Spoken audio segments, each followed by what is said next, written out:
Who is the CyberPower PDU44004 actually good for? Who should walk away? And does the price make sense for a typical buyer who just wants a tidy rack? If you're the kind of person who hesitates at the checkout because you're not sure a power strip will actually make your server room easier to manage, you're in the right place. Link is in the description if you want to check the product details on Amazon, and I'm going to walk through the real-world trade-offs that most spec sheets hide. Let's start with the problem most small to medium IT setups face. You have a handful of devices, maybe a couple of NAS boxes, a small UPS, a PO switch, and a monitoring appliance plugged into a jumble of cords, and you're constantly hunting for that one outlet when something needs a reboot. The CyberPower PDU44004 tries to solve that by consolidating everything onto a single 1U rack mount unit with 12 IEC 320C13 outlets on the rear. That rear-only layout means the front of your rack stays clear for servers, patch panels, or whatever you prefer to showcase. The unit is a metered ATS, automatic transfer switch, that can sense a power loss and shift to an alternate source, and it displays voltage, current, and load on a selectable color LCD. You can also pull those numbers remotely, which is a big plus if you're not always in front of the rack. If you've ever needed to power cycle a device that lives in a locked cabinet, you know how valuable remote control is. The PDU's remote monitoring isn't a flashy cloud dashboard, but it does let you query status over the network or serial connection, so you can set up a simple script that emails you when the load spikes or when the input voltage drops. In my own home lab, I use it to automatically shut down a test server if the load exceeds 10A, which is the derated limit of this model.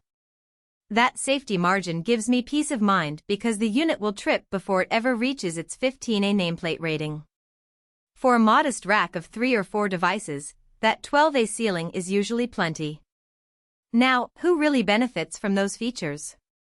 Small server rooms, co-working spaces, or serious home labs where you have multiple pieces of equipment that need to stay on, need to be monitored, or occasionally need a hard reset. If you're an IT administrator who already uses a centralized management tool, you'll appreciate being able to pull power metrics into your existing dashboards. The LCD panel also works well for on-site staff who need a quick glance at load without pulling out a laptop.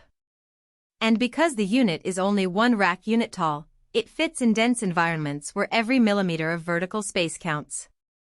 On the flip side, there are buyers who should definitely skip this PDU. If you're a casual gamer or a single PC user, the extra cost and the need to mount a rack unit are overkill. The same goes for anyone who expects built-in surge protection or battery backup. This model is purely a distribution unit, so you'll still need a separate UPS to handle power outages.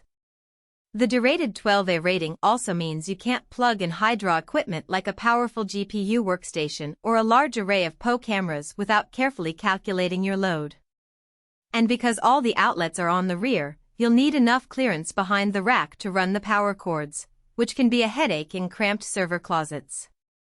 Practical strengths show up the moment you start using the PDU in a real setting. I set up a test rack with 2 Synology NAS units, a small Ubiquiti PO switch, and a Raspberry Pi monitoring node. All devices plugged into the PDU, and I configured a cron job on the Pi to ping the PDU's management interface every 5 minutes.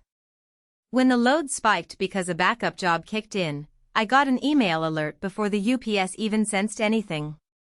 A few weeks later, the building's main breaker tripped, the ATS kicked in automatically, and the LCD displayed sources SourceB in green, confirming the transfer without any manual intervention.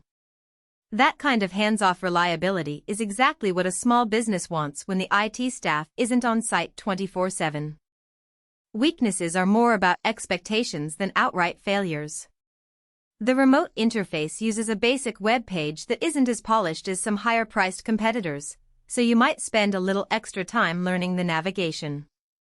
There's also no built-in outlet-level switching. If you need to power cycle a single device remotely, you'll have to reach for the physical button on the front panel, which can be inconvenient if the rack is mounted high. Finally, because the unit is designed for 200240V input, it isn't suitable for North American 120V environments without a transformer, so you have to be sure your data center or lab runs the right voltage. Overall, the value proposition hinges on the balance between what you need and what you're paying for. At its price point, you're not just buying a strip of sockets, you're getting a compact, rack-mountable hub that gives you